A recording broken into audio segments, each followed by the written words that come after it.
देवी के 9 स्वरूपों की 9 दिनों में अलग अलग भोग लगते हैं और अलग मंत्र का उच्चारण किया जाता है, क्योंकि हर देवी का अपना स्वरूप है और अब वो उसी अनुसार वरदान भी देती हैं। तो कौन सी देवी को, माँ के कौन से स्वरूप को क्या भोग लगाएं, कौन सा मंत्र जप करें और उनसे कैसा वरदान आपको मिलेगा, चलिए जानते हैं विस्तार से। तो जो नवरात्र है, 9 दिनों तक माता रानी अपने भक्तों के बीच आती हैं। कहा जाता है पृथ्वी लोक उनका मायका है और भक्तों की हर मनोकामनाओं को पूर्ण करती है। माँ शक्ति बीमारियों से मुक्त करती हैं, आर्थिक समस्याओं से बचाती हैं।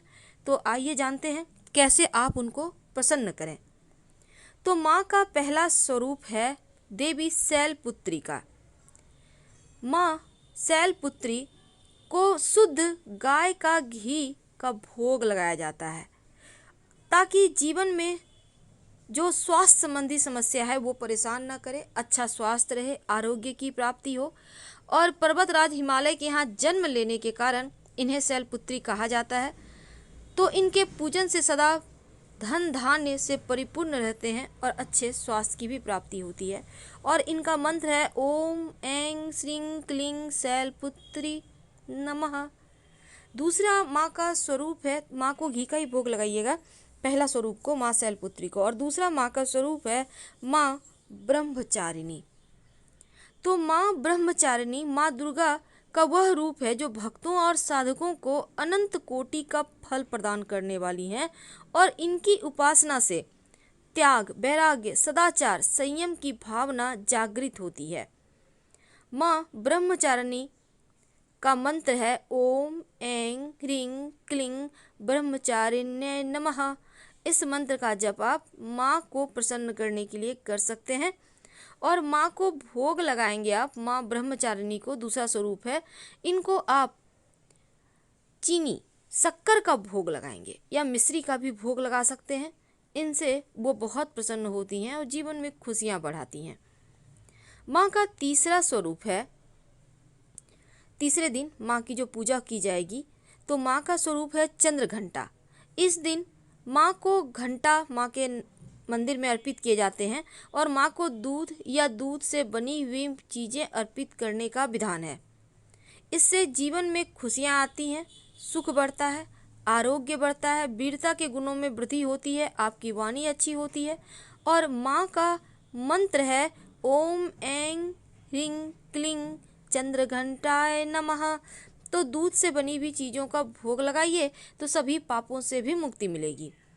माँ का चौथा स्वरूप है माँ कुष्मांडा। तो चतुर्थी के दिन माँ कुष्मांडा की आराधना होती है और इनकी उपासना से सिद्धियाँ और निधियाँ दोनों ही प्राप्त होती है।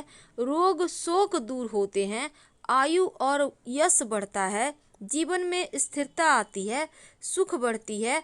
और माँ को आप इस दिन, चूँकि इस कष्ट दूर होते हैं, तो मालपुए का भोग लगाने का विधान है। माँ को मालपुए का भोग लगाएं। अगर मालपुआ ना हो तो गुड़ का भोग लगा दें और प्रसाद के रूप में सब कोई खाइए। जिस भी दिन आप जो भी भोग लगाते हैं हर कोई मिलकर खाइए। माँ का पांचवा स्वरूप है माँ स्कंद माता। इनकी पूजा करने से भक्तों की सभी मनोकामनाएं पूर्ण होती है और नवरात्र के 5वें दिन केले का भोग लगाना चाहिए। केला माँ को भोग लगाने से, उसका प्रसाद के रूप में ग्रहण करने से आपका स्वास्थ्य अच्छा रहता है और धन, सुख, यश, सम्मान बढ़ता चला जाता है।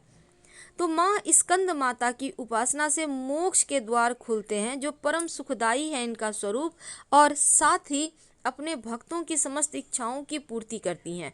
इनका मंत्र है ओम ऐं ह्रीं क्लीं स्कंद माताय नमः। माँ का छठा स्वरूप है माँ कात्यायनी। माँ कात्यायनी माँ का छठा स्वरूप है और छठे दिन इनकी पूजा की जाती है। इनकी पूजा से अद्भुत शक्ति का संचार होता है, दुश्मनों का संहार करने में सक्षम बनाती हैं और इनका पूजा खासकर गोधूली बेला में किया जाए तो सर्वोत्तम होगा। माँ का मंत्र है ओम ऐं ह्रीं क्लीं कात्यायने नमः। तो कात्यायन देवी का आप भोग क्या लगाएंगे। देखिए, माँ के इस छठे स्वरूप को, माँ को शहद का भोग लगाइए। माँ को शहद बहुत पसंद है और शहद का भोग लगाने से जीवन में अर्थ, धर्म, काम, मोक्ष की प्राप्ति होती है। माँ का सातवां स्वरूप है माँ कालरात्रि।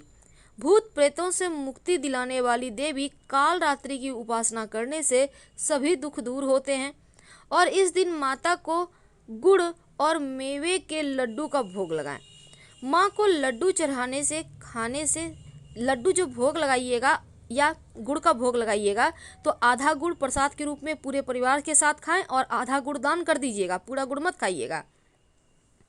तो माँ कालरात्रि जो हैं उनका चूँकि सप्तमी दिन इनकी पूजा होती है, पापों से मुक्ति मिलती है और दुश्मनों का नाश होता है। इनका मंत्र है ओम ऐं ह्रीं क्लीं कालरात्रे नमः।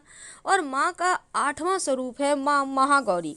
देवी का आठवां स्वरूप माँ महागौरी का है और इनकी अष्टमी के दिन पूजा की जाती है और समस्त पापों का क्षय होकर चेहरे की कांति बढ़ाता है, सुख बढ़ता है, शत्रु समन होता है। और माँ का मंत्र है ओम ऐं ह्रीं क्लीं महागौर्यै नमः। तो माँ के आठवें स्वरूप को आप भोग क्या लगाएंगे। देखिए, माँ के आठवें स्वरूप को नारियल का भोग लगाया जाता है।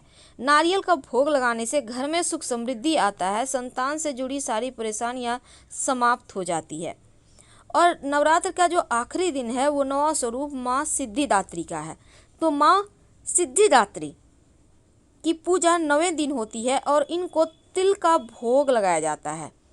तिल का भोग लगाने से किसी भी तरह का जीवन में अनहोनी नहीं होती, हर तरह की समस्याओं से माँ बचाती हैं।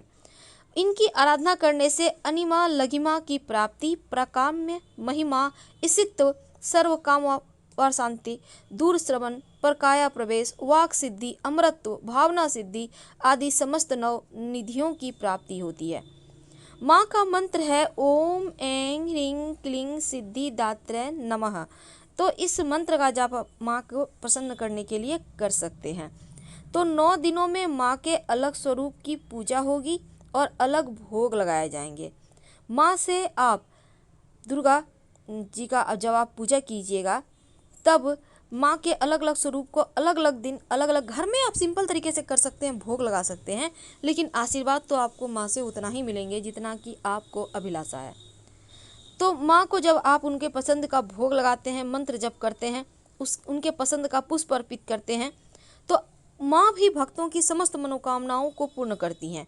लेकिन एक बात याद रखिएगा, नवरात्र में पूर्णतया सात्विक भोजन खाइएगा और संभव हो तो किसी दूसरे के यहाँ का भोजन इस समय मत खाएं। किसी दूसरे का दिया हुआ सफ़ेद मिठाई भी ना खाएं। तो हम आपसे विदा लेते हैं। जानकारी अच्छी लगे तब लाइक कर सब्सक्राइब करें, अपनों से शेयर करें और कमेंट में हर हर महादेव जरूर लिखें। धन्यवाद।